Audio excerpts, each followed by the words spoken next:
কোরআনুল কারীমের মধ্যে আল্লাহ রাব্বুল আলামিন আয়াতে কারিমা নাজিল করে জানিয়ে দিয়েছেন, ও পৃথিবীর মানুষেরা, আমি আল্লাহ রাব্বুল আলামিন একজন নবীকে সৃষ্টি করেছিলাম অনেক সুন্দর করে। ফালাম্মা রাআইনাহু আকবারনাহু ওয়া কাত্তা'না আইদিয়াহুন্না ওয়া কুলনা হাশা লিল্লাহ। আমার নবী হযরত ইউসুফ আলাইহিস সালামকে আমি এত সুন্দর করে সৃষ্টি করেছি। কোরআনুল কারীমের মধ্যে আল্লাহ রাব্বুল আলামিন বর্ণনা করেছেন, মিশরের নারীরা যখন হযরত ইউসুফ আলাইহিস সালামের দিকে দেখেছিল, ওই সময় কোরআনুল কারীমের মধ্যে লিপিবদ্ধ আছে, আল্লাহ রাব্বুল আলামিন এই ঘটনাটা লিপিবদ্ধ করে তামাম পৃথিবীর মানুষদেরকে আমার আল্লাহ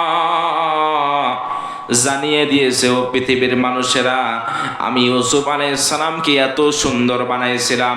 যে মহিলাগুলো ফল কাটতেছিল তাদের সামনে দিয়ে যখন আমার পয়গম্বর ইউসুফ চলে যায়, আল্লাহ রাব্বুল আলামিন তাকে এত সুন্দর চেহারা দান করেছিলেন।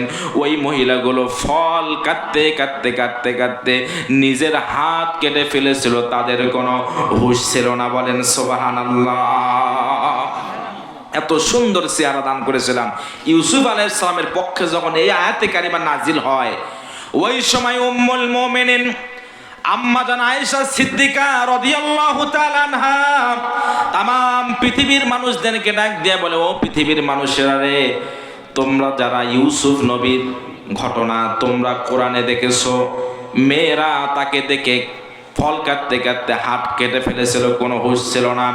ওই মেয়েগুলো যদি তোমার আমার নবী রহমাতুল লিল আলামিন দো জাহানের বাদশা মুহাম্মদুর রাসূলুল্লাহ সাল্লাল্লাহু আলাইহি ওয়াসাল্লামের চেহারার দিকে দেখতো, আমার আল্লাহ